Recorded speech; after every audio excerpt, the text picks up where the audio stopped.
সন্তানকে খুঁজে না পেয়ে সেজদায় লুটিয়ে পড়েন বাবা। আহ, কি এক অসহায় মুহূর্ত ছিল সেটা, শব্দে প্রকাশের মতো নয়। একটা ভিডিওতে দেখা যায় দুই সন্তান হারিয়ে ফেলেছেন এক অসহায় বাবা, কোথাও খুঁজে পাচ্ছেন না তাদের, চারদিকে শুধু ধোঁয়া আর বিভ্রান্তি। এবং এই অসহায় মুহূর্ত, দুই হাত তুলে দাঁড়িয়ে আছেন আল্লাহর দরবারে, চোখে পানি, মুখে কাঁপা কাঁপা কান্না, আর হৃদয়ে শুধু এক প্রশ্ন, আমার সন্তান কই? তার কিছুই করার নেই, আর সব কিছু মহান প্রভুর হাতে।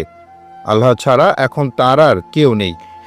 আরেকটি দৃশ্যে স্কুলের ভেতরে তার সন্তান, কিন্তু বাইরে থেকে কিছুই করতে পারছেন না বাবা, শুধু দেখছেন আর কাঁদছেন, হতাশা আর দুঃখে।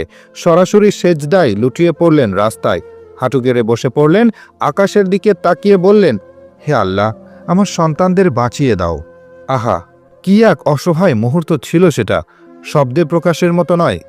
আরেকটি ভিডিওতে দেখা যায় এক বাবা বিমান দুর্ঘটনার পর খুঁজে ফিরছেন তার সন্তানকে, পুরোপুরি অস্থির হয়ে ছুটে চলেছেন আগুনের ভেতরেও, প্রাণ হাতে নিয়েই খুঁজে চলেছেন ছেলেকে।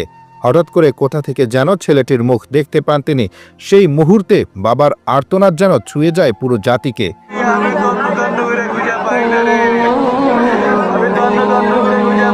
চোখের পানি তখন আর আটকানো যায় না।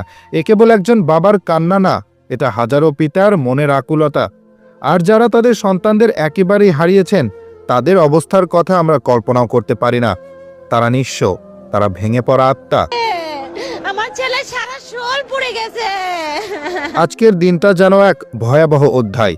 সারা দেশ কাঁদছে আজ, সেলিব্রিটি থেকে ইনফ্লুয়েন্সার, নায়ক নায়িকা থেকে সাধারণ মানুষ, সবাই এক জায়গায় এসে দাঁড়িয়েছে শুধু শিশুদের জন্য, শুধু নিষ্পাপ সেই আত্মাগুলোর পাশে। আল্লাহ, আল্লাহ তুমি সবাইকে রক্ষা করো, আল্লাহ, আল্লাহ তুমি রক্ষা করো, আল্লাহ সব